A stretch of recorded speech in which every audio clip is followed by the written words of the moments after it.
ये कह रहे हैं काय क्लेश सुवासम। काय क्लेश मतलब शरीर को किस करने वाला। काय क्लेश सुवासम। काय क्लेश कंदरों गुफाओं में जाकर के ध्यान करना, अनेक अनेक आसन लगा करके ध्यान करना। उपवासम किसके साथ? उपवास के साथ। काय क्लेश रूपी तप करना, उपवास आदि करके। दुर्धर मतलब कठोर, ऐसा बहुत कठिन। तपयरणम तपस्चरण करके। कारणम जानो, ऐसा जानो कि जो काय क्लेश से उपवास है, तपस्चरण है, ये सब आत्मा की शुद्धि के कारण है। किसके कारण है? सब आत्मा की शुद्धम ने शुद्ध स्वरूपम, ये आत्मा के शुद्ध स्वरूप को भाव को उत्पन्न कराने वाला। क्या? काय क्लेश, उपवास, कठोर तपस्चरण, ये हमारे आत्मा शुद्ध आत्मा में क्या करते हैं? रुचि अर्थात और ज्यादा हमारी आत्मा को विशुद्ध करने में कारण होते हैं। कारण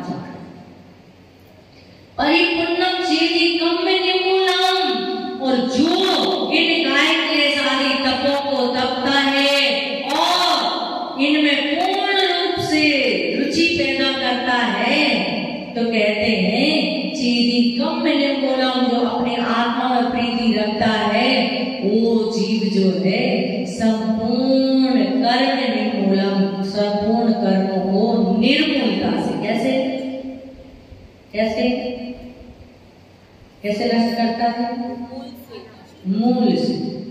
मूल से ही कर्मों को नष्ट, बिना तपे कर्मों का क्षय होने वाला। बात समझ में आई?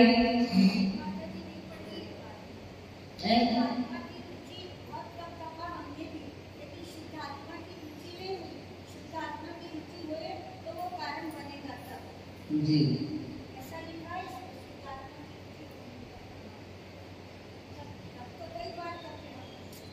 देखो, यहाँ सम्यक तप की बात चल रही है। किसकी बात चल रही है? पहले दर्शन की बात चली, फिर ज्ञान की बात चली, अब किसकी बात चल रही है? तप की। जो मिथ्या तप था उसकी बात हम पहले कर चुके हैं, अभी किसकी बात चल रही है? सम्यक तप। तो अब यहाँ बार बार हम सम्यक तप नहीं बोलेंगे। यहाँ जो कायक्लेश नाम के जो 12 तप है वो 12 तप सम्यक ही है, ठीक है ना?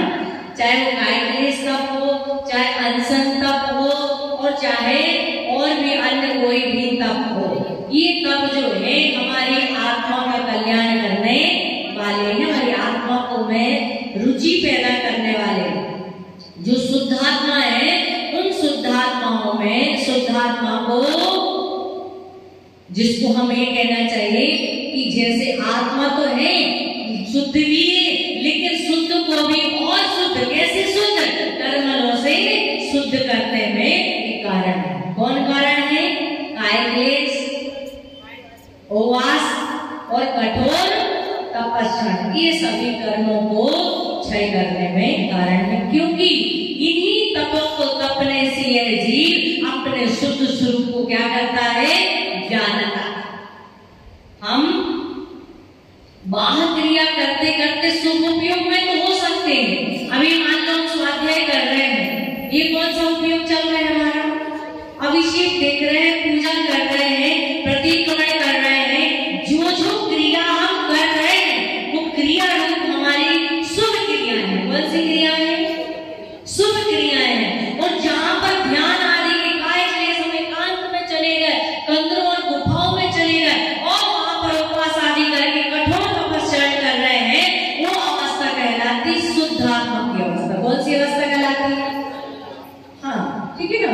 उस शुद्धात्मा की अवस्था है। तो वो जब शुद्धात्मा की अवस्था जब तक प्रकट नहीं होगी तब तक केवल ज्ञान की प्राप्ति होने वाली नहीं है।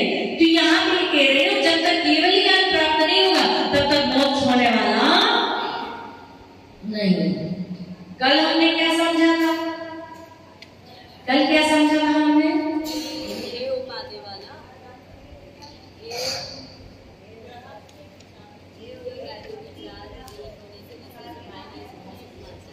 क्या भजना चाहिए, क्या भजना चाहिए, इसका उसे क्या नहीं है?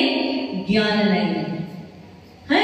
इंद्री के सुखों में ही क्या मान रहा है वो जीव? सुख मान रहा है। जैसे कुत्ता हड्डी को चबाता है, उसमें से रस निकालता है, तो क्या विचार करता है? मुझे इस हड्डी में खून निकल रहा है, रक्त निकल रहा है, उसका उसे क्या हो रहा है? आनंद आ रहा है। लेकिन बाद में जब हड्डी को चूसने के बाद अब जब उससे हटता है, अलग जाता है, तब बाद में जब दर्द होता है उसके होठों से, वसूलों से, जो रक्त निकला था, जो घाव पड़ गए थे, उससे दर्द होता है, तब बाद में पता चलता है। क्या पता चलता है? ये रक्त कहाँ से निकला? मेरे ही शरीर से निकला है। ऐसे जो इंद्रियों के भोगों में मस्त है, वो समझते हैं कि इंद्रियों के भोगों में ही क्या है? सुख है। जैसे आपको जलेबी बहुत पसंद है। क्या पसंद है? जलेबी बहुत पसंद है। जो जलेबी खाने के बाद में पेट भरने के बाद उसी जलेबी को फिर से खाया जाए, किसमें आनंद मान रहा था? किसमें आनंद मान रहा था? जलेबी में। जब पेट भर गया फिर उससे कोई उसका मित्र कहे कि भाई एक जलेबी मैं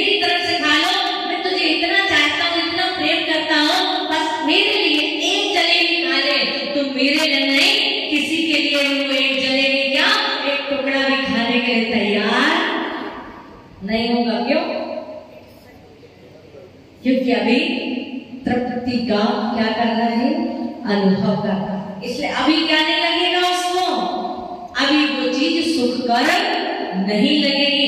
लेकिन अज्ञानी जो जीव है उन्हीं भोगों में ही क्या मानता है, इंद्रिय के सुखों में ही सुख मानता है। लेकिन वास्तव जब उस चीज से निवृत्ति हो जाती है तब समझ में आता है कि सुख इसमें नहीं, इसमें होता तो एनी टाइम सुख देता। सुख कहाँ है, अपनी आत्मा की अनुभूति में है। तो यहाँ पर कह रहे हैं कि इंद्रियों में सुख नहीं है। सुख कहाँ मिलेगा आपको, काय क्लेश करने से, शुद्धात्मा की अनुभूति, अपनी आत्मा से प्रीति करने पर। अभी हमने संसार के पदार्थों पर प्रीति की है, लेकिन उसमें हमने सुख को खोजा, लेकिन उसमें सुख था ही नहीं, इसलिए उसमें सुख हमको मिला ही नहीं। अब किसमें सुख है, तो कह रहे हैं काय क्लेश। क्या करो, काय क्लेश करो, उपवास करो। जब आपको खाना होता है, जब आपको खाना होता है तो कितने विकल्प होते हैं, बहुत सारे। लेकिन जिस दिन आपका उपवास होता है उस दिन आपको कोई विकल्प नहीं होता है, न खाने का विकल्प न निकालने का विकल्प। वो भी तो बहुत बड़ा विकल्प है कि खाओगे तो निकाल लोगे, खाओगे नहीं तो निकालने की जरूरत ही नहीं।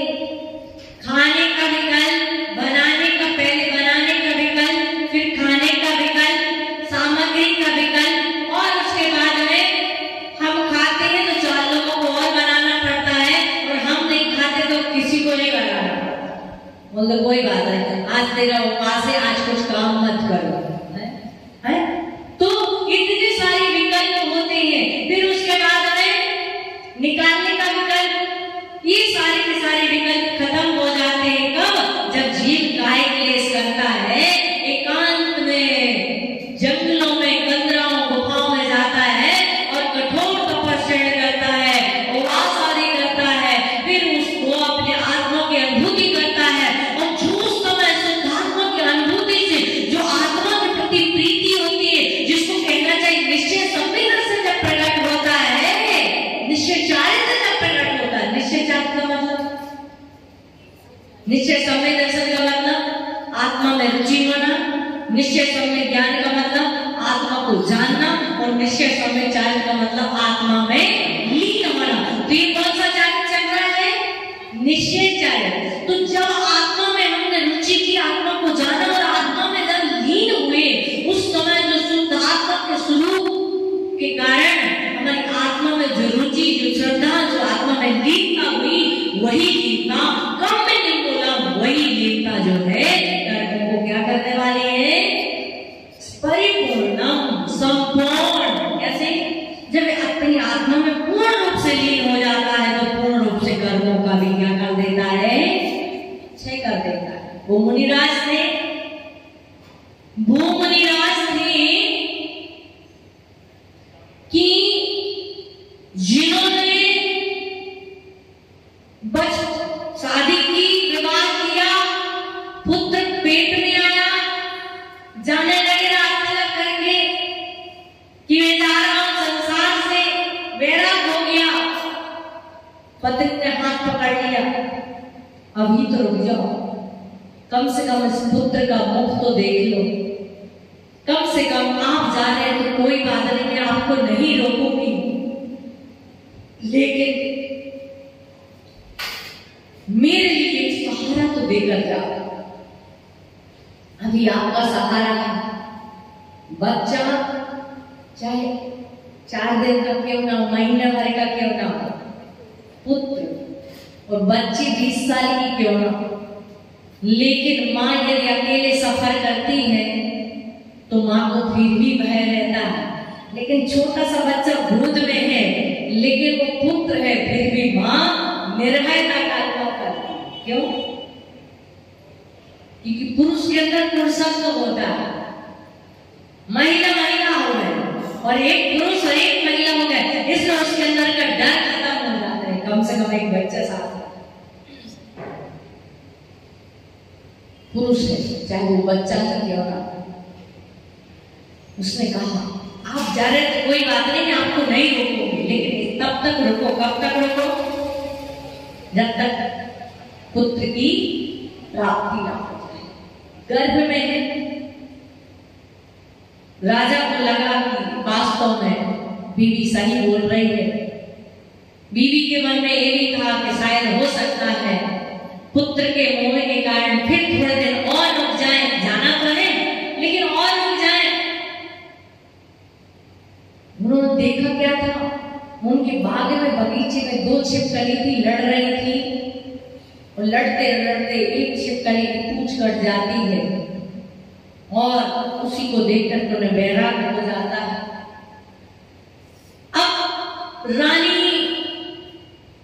अपने भवन में है, पुत्र पैदा हो गया, लेकिन रानी ने किसी को सूचना नहीं दी कि संतान की उत्पत्ति हुई। दास दासी सभी को कह दिया कि कोई भी सूचना नहीं देगा।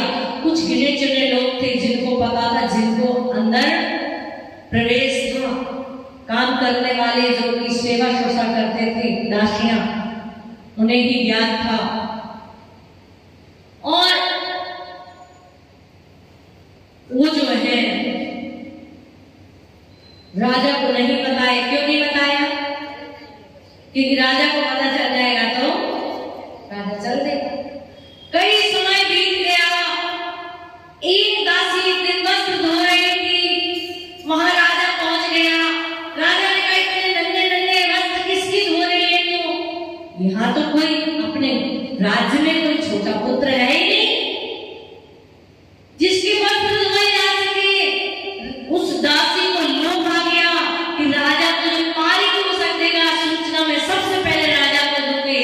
इसने कहा राजन, आपको पता नहीं आपकी राजनी ने पुत्र उत्पन्न किया है, उसके ही मैं वस्त्रों को धो रही। राजा को थोड़ा रोष भी आया कि रानी ने इस तरह की बात छुपा करके ठीक नहीं किया। वैराग्य तो था ही, और तुरंत रानी के महल पहुंचा और पुत्र को रास्ते रख दिया और दीक्षा धारण कर ली। जब दीक्षा धारण कर ली, बहुत समय व्यतीत हो गया। वो जैसे ही बहुत समय व्यतीत हुआ, वो ध्यान में थे। एक व्यक्ति उनको भिगाने के माध्यम से कह देता है, क्या कह देता है? तुम्हारे जाने के बाद तुम्हारा पुत्र जो राजा बन गया, बड़ा होने के बाद जब वो राजगद्दी उसे मिली, तो उन्होंने कहा कि तुम्हारे पुत्र के ऊपर चढ़ाई कर दी पड़ोसी राजा ने, और तुम्हारा पुत्र बहुत परेशान है, मुश्किल है कि वो जीवन बच जाए। तुम तो महाराज बन गए, लेकिन तुम्हारे पुत्र को पड़ोसी राजा कितना परेशान करते हैं, वो युद्ध चल रहा है। ऐसी ऐसी बात उनके कान में कही। अब मुनिराज को वो बात क्या हो गई? सुनाई दे गई। क्या हो गई? जब हम थोड़े से बाहर में आते हैं ध्यान में, तो बातें सब सुनाई देती हैं, और जब उपयोग की स्थिरता होती है तो क्या बाहर में चल रहा है कुछ ना तो दिखाई देता है, ना कुछ सुनाई देता है। अब हुआ ये कि राजा चढ़ाई कर रहा है, आपके पुत्र को परेशान कर रही बात कान में जैसे ही पड़ती है, फिर क्या था? मुनिराज के मन में विकल्प आ गया। क्या विकल्प आ गया? मेरे पुत्र को अकेला समझ करके पड़ोसी राजा उसे परेशान कर रहे हैं, और वो जो है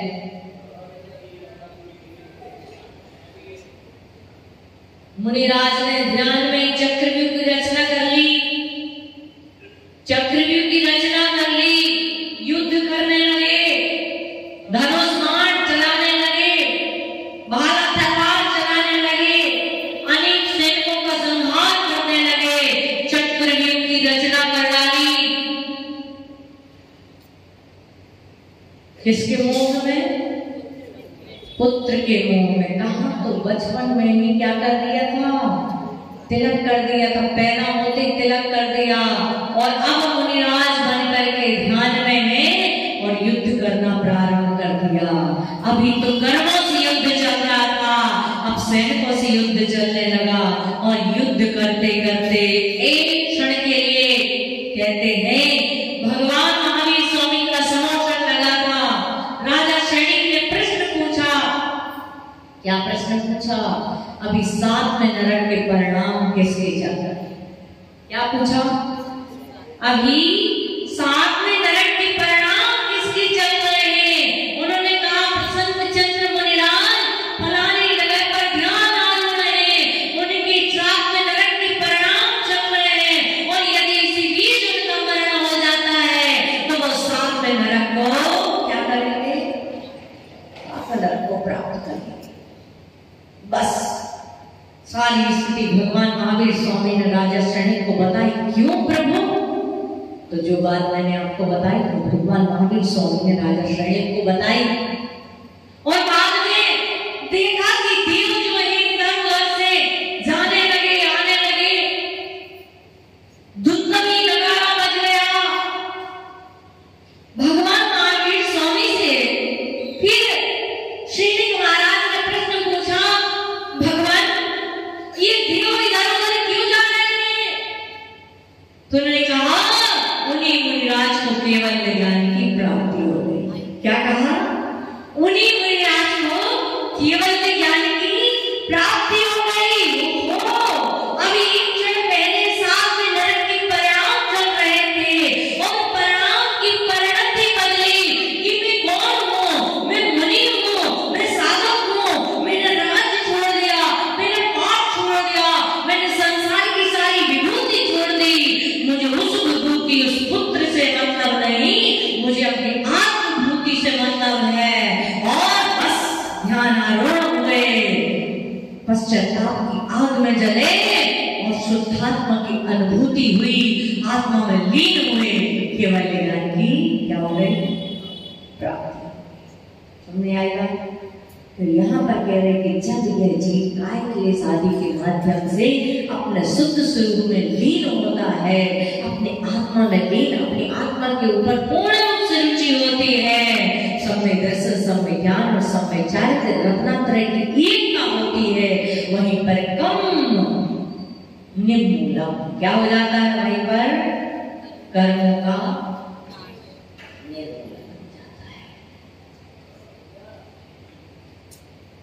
समझ आएगा आप सबको?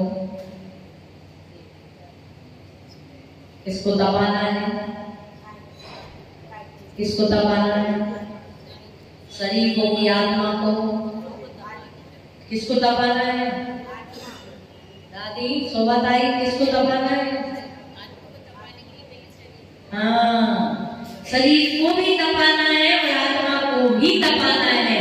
यदि अब चाहे कि शरीर को दबा ले, आत्मा को नहीं तपाए तो भी कल्याण नहीं है, और हम चाहे आत्मा को तपा ले, शरीर को ना तपाए तो भी कल्याण नहीं। पहले शरीर को तपाना पड़ेगा, उसके बाद शरीर को तपाते तपाते आत्मा अपने आप क्या हो जाएगी? तपने लग जाएगी। तपेली को तपाते तपाते दूध अपने आप क्या होने लगता है? तपने लगता है। तो यहाँ पर पहले क्या किया? काय क्लेश। काय क्लेश मतलब काय को कृष्ण करना। तो पहले शरीर को तपाया और शरीर को तपाने के बाद उपवास से अपने आत्मा में क्या किया? निवास किया।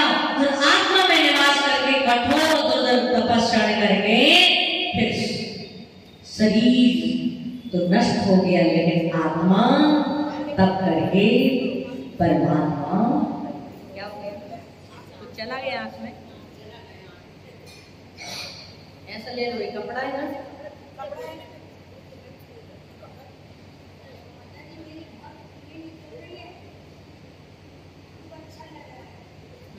ऐसा ही होता है। लोग सोचते हैं मेरे ऊपर बोला जा रहा है, मेरे ऊपर बोला जा रहा है, सबके ऊपर बोला जा रहा है, सबके लिए बोला जाता है? संपूर्ण जिनागम का यदि कोई निचोड़ है, कोई तत्व है, कोई सार है, तो मात्र क्या सार है? अपनी आत्मा में क्या करना? रुचि। अपनी आत्मा में रुचि। हमने क्षमावाणी मांगी थी ना, सबसे मांगी थी उत्तम क्षमा, उत्तम क्षमा। लेकिन अपने आप से मांगी क्या कभी? अपनी आत्मा से मांगी क्या कभी? नहीं मांगता, व्यक्ति दूसरों से ही मांगता है। जबकि दूसरों को खुश करते करते अपनी आत्मा को कितने बार दुखाया है, इसका किसी को मान नहीं है ना। पहले अपने आत्मा परिणामों को सुधारना है, अपने आत्मा में रुचि रखना है, अपनी आत्मा में श्रद्धा करना है, अपनी आत्मा को प्रसन्न रखना है। प्रीति का मतलब, प्रीति मतलब प्रसन्न, प्रीति मतलब प्रेम। सबसे पहले किससे प्रेम करना है? अपनी आत्मा से। यदि अपनी आत्मा प्रसन्न है, अपनी आत्मा कब प्रसन्न होती है? दूसरों को दुख देगी। कभी भी दूसरों को दुख के देख करके हमारी आत्मा प्रसन्न लगता जरूर है। किसी ने हमको कुछ कहा,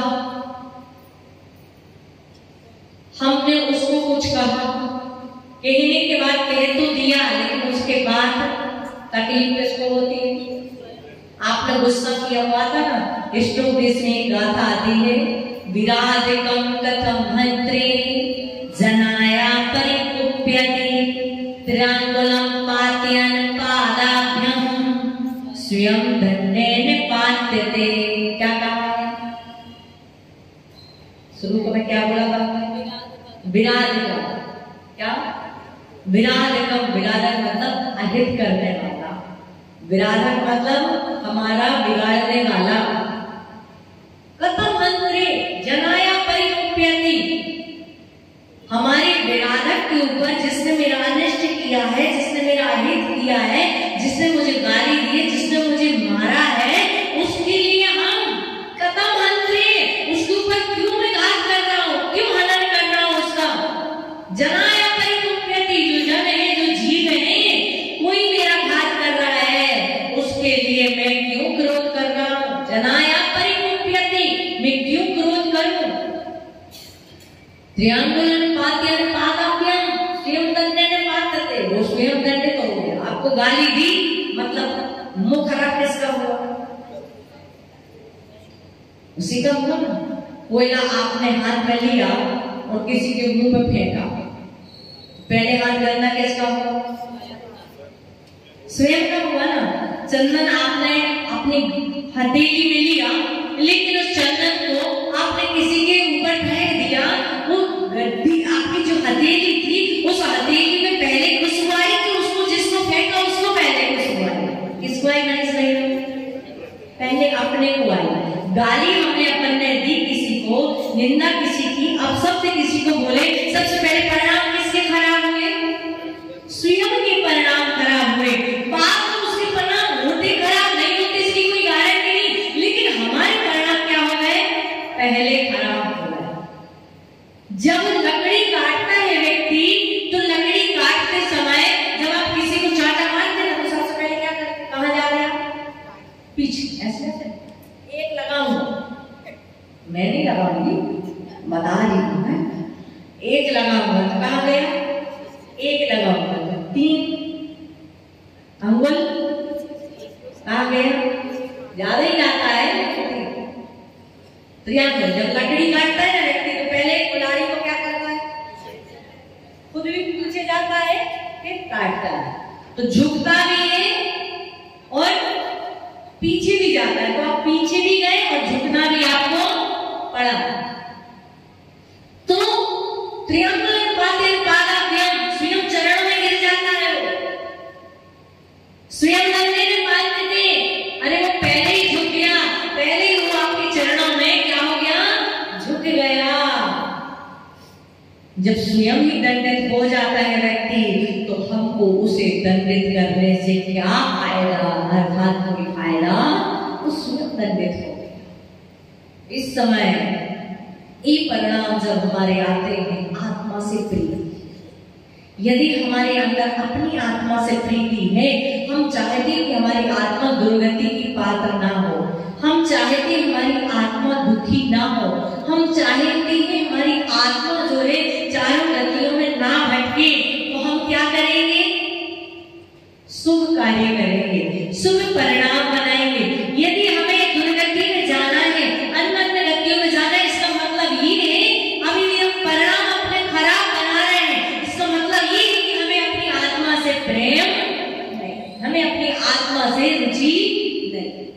सबसे पहली बात क्या कही जा रही है? सम्यक दर्शन की भूमिका में सबसे पहले कहा जाता है आत्मा में क्या होना, आत्मा के प्रति छेड़ा पड़िए सम्यक दर्शन मतलब आत्मा में रुचि होना, आत्मा को जानना और आत्मा में लीन। ठीक है ना? तो यहाँ पे जब लीनता ऐसी आती है तभी जाकर के समूल कर्मों को नष्ट करने में क्या बनती है? जो होते ना नारायण प्रति नारायण,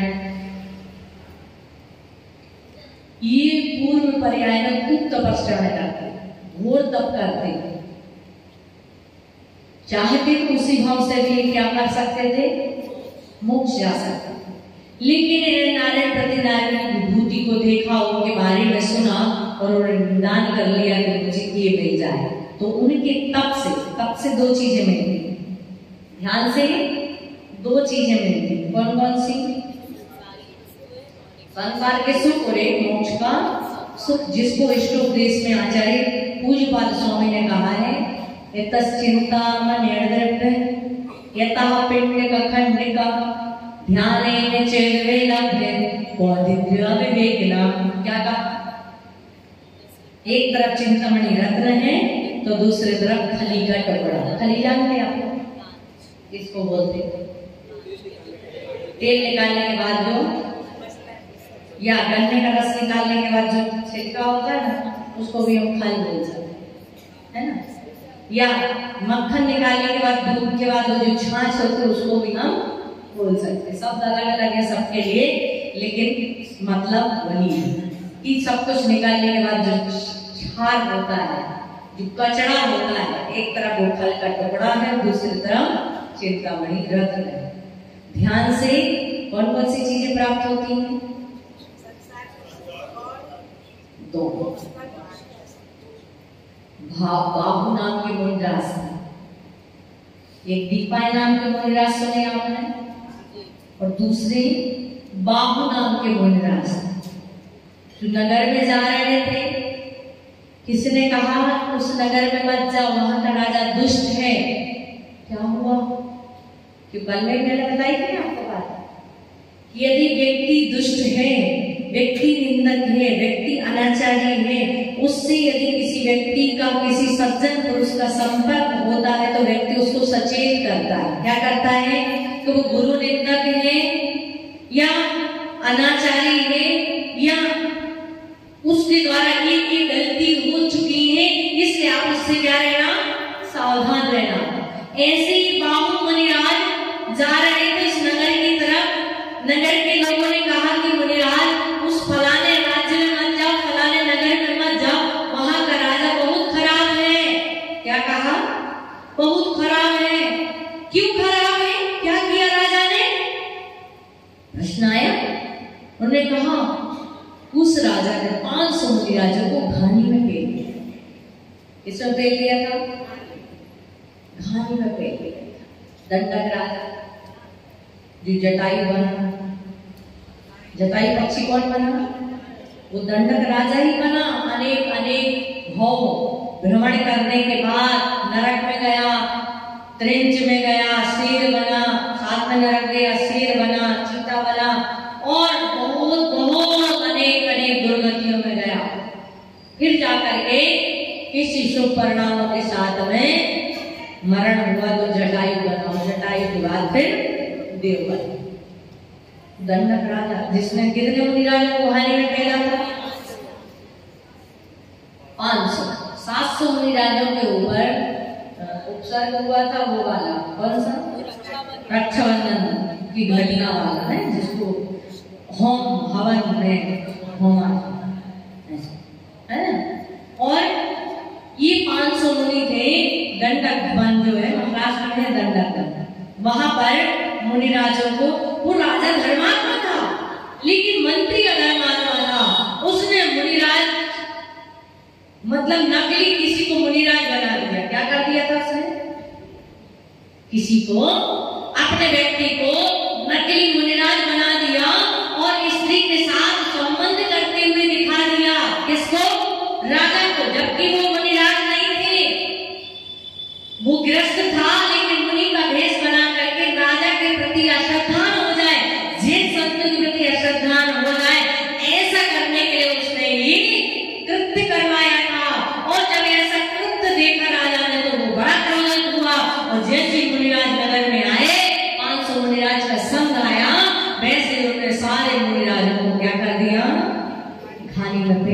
का भी मुनिराज ध्यान आरूढ़ रहे और कर्मों को नाश करके मोक्ष को, स्वर्ग और मोक्ष को क्या हुए, प्राप्त हुए। सबका पाप स्मरण है। वो बाहु मुनिराज घानी में पेल दिया, ऐसा शब्द सुना कानों में। निश्चित है यदि किसी गुरु के साथ कोई अपमान करे, कोई किसी तरह का कोई उनके साथ अभद्र व्यवहार करे, तो अपने को सुनने के बाद क्या आती है? जैसे अभी वो मुनिराज थे जिनको हत्या कर दी गई, जैसी सुना तो अपना दिल क्या हो गया, दहल गया। ऐसे ही उस मुनिराज का दिल भी दहल गया। 500 मुनिराज, निर्दोष मुनिराज, उनके ऊपर ऐसा अवसर जान ले कि 500 मुनिराज समाधि को प्राप्त हो गए। 500, ये तो 700 के 700 बच गए, तो 500 के 500 पूरे खानी में पिल गए। इतना क्रोध आया, इतना, बहुत तपस्वी थे, दुर्लभ तपस्चरण करने वाले बाहु नाम के मुनि थे। तत्क्षण उनके बाएं कंधे से पुतला निकला और पूरे राज्य को क्या कर दिया, भस्म कर दिया, पूरी भस्म हो गए।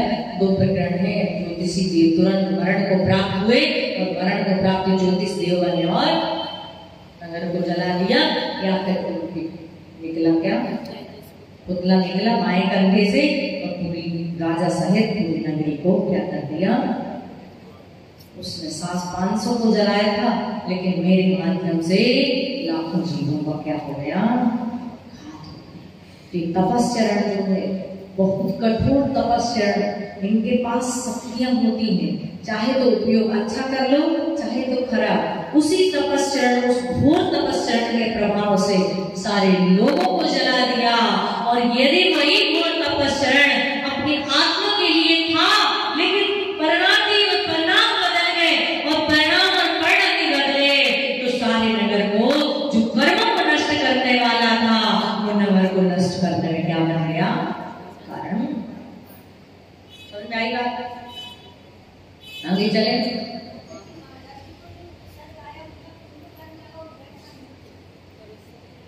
कोई जरूरी नहीं है कि हर कर्म पूर्व का, आज का कर्म भी पूर्व का बन सकता है।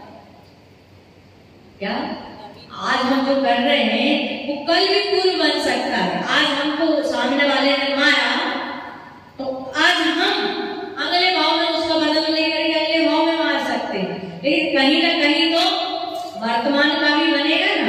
तो ऐसा कोई जरूर हो भी सकता है और नहीं भी हो सकता है। नहीं तो ऐसी यदि हम व्यवस्था सोच लेंगे तो फिर जो हो रहा है वैसा होने देंगे। तो सतोरा तो होना, तो उनका पूर्व कर्म होगा तो मुझे खाने मिलेगा, पूर्व कर्म नहीं होगा तो नहीं मिलेगा। तो कुछ वर्तमान का होता है, कुछ पूर्व का होता है, आज का बंधा हुआ भविष्य का भी बनेगा। गज कुमार मुनिराज ने काय के लिए तप किया, पहाड़ पर, पर्वत पर ध्यान आरूढ़ थे। क्या कर दी उनके सिर पे? सिगड़ी रख दी। काय के तप में लीन थे, सिगड़ी रख दी। उसके बावजूद भी हिले नहीं, डूबे नहीं। और उसके बाद क्या हुआ उन्हें?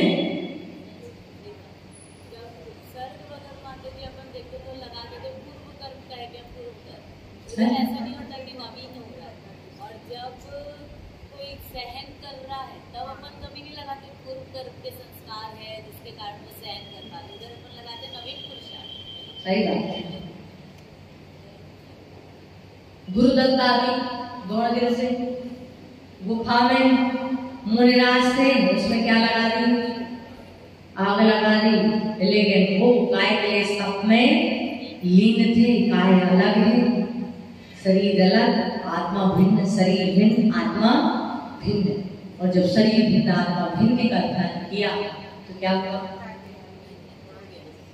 क्या हुआ? केवल ज्ञान की प्राप्ति भी हो गई और उसी समय उनको मोक्ष की प्राप्ति भी। देखा आग लग गई है। आत्मा भिन्न, शरीर भिन्न, आत्मा भिन्न, शरीर भिन्न, कठोर तपस्या तो था ही, वहीं अंदर केवल ज्ञान हुआ और वहीं तत्क्षण ही क्या हो गया? मोक्ष। ठीक है ना? इस प्रकार से जो तप है वो तपे। अब आगे चले, मात्र तप मात्र बाहर वेश से मुक्ति नहीं। ये बात पूरी समझ में आ गई? सबको आ गई? क्या है समझ में?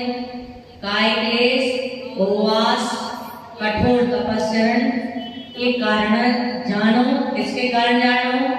तब निय शुद्ध स्वरूप, अपने निज शुद्ध स्वरूप को जानने में ये सब कारण जानो।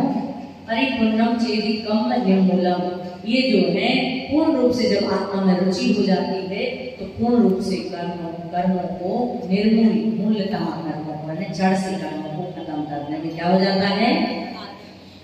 आप कह रहे हैं चले, समय तो हो गया। एक और कम न खवे जो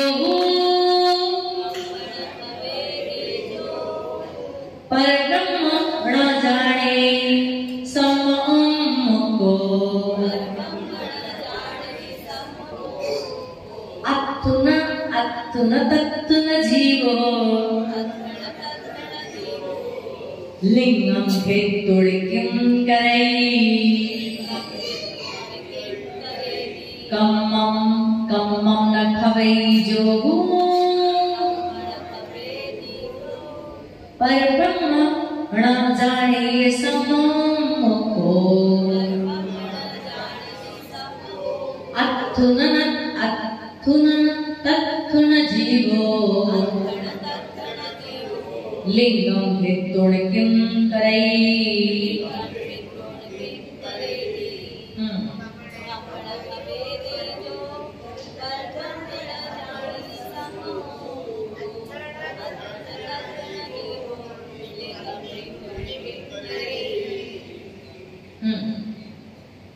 क्या कह रहे हैं? लिंग क्या करेगा? भेष अकेला क्या करेगा? कम्मम न खवई जो, उससे कर्मों का क्षय नहीं होता। किससे? पर ब्रह्म न जाने, जिसने अपने आत्म ब्रह्म को, अपने आत्मा को नहीं जाना है, वो कैसा है? पर ब्रह्मा, ना तो परमात्मा को जाना है, न ब्रह्म आत्मा को जाना है, न परमात्मा को जानता है, न ही अपनी आत्मा को जानता है। वो जीव सम्मुख को, वो कैसा जीव है? सम्यक दर्शन से रहित। उन्मुक्त मतलब बहुत सारे वाक्यों में उन्मुक्त को आता है। उन्मुक्त मतलब रहित। अत्थुन तत्थुन जीवो, अत्थुन तत्थु न इधर का है न घर का, न घाट का, धोबी का कुत्ता। घर का न संसार का ही सुख मिला, न आत्मा का सुख मिला, न कर्मों का क्षय हुआ। और जो आनंद थे लड्डू पेड़ा रसमलाई खाने के, स्त्री भोग के, टीवी पिक्चर देखने के, वो सारे इंद्रियों के सुखों को भी क्या कर दिया? छोड़ दिया। न इधर का रहा, हलवा मिले न माड़े, 2 दिन से गए पाड़े। न माड़ मिला ना, पहले माड़ मिल रहा था तो बोले नहीं बोला हलवा मिल रहा है, हम तो उधर जाएंगे, पता चला उधर भी खत्म हो गया। और जब लौट के आए थे घर में तो माड़ मिला ना हलवा, 2 दिन से गया। ऐसा तो अत्थुन जीवो लिंगम हेतुड़ किम करई, खाली लिंग के लिए धारण करने से क्या होने वाला है? खाली लिंग और भेष धारण करने से कुछ होने वाला नहीं है। जब तक आत्मा में और परमात्मा में जब तक श्रद्धा रुचि नहीं होगी, एकता नहीं होगी, तब तक सम्यक दर्शन भी नहीं है और वो कर्मों को क्षय करने के कारण भी नहीं है। मात्र स्थिति कैसी है? धोबी के कुत्ते जैसी है।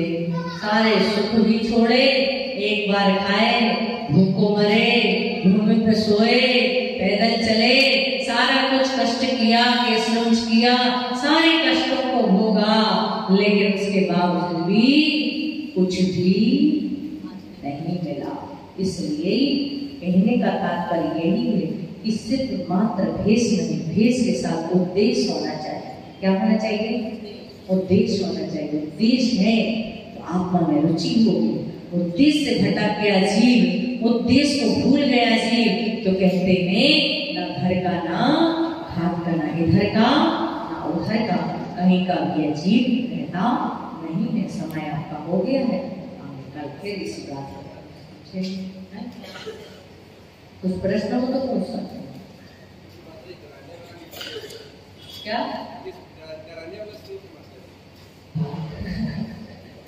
डराने वाला नहीं है, पापों से डराने वाला। किससे डराने वाला है? पापों से डराने वाला है कि तुम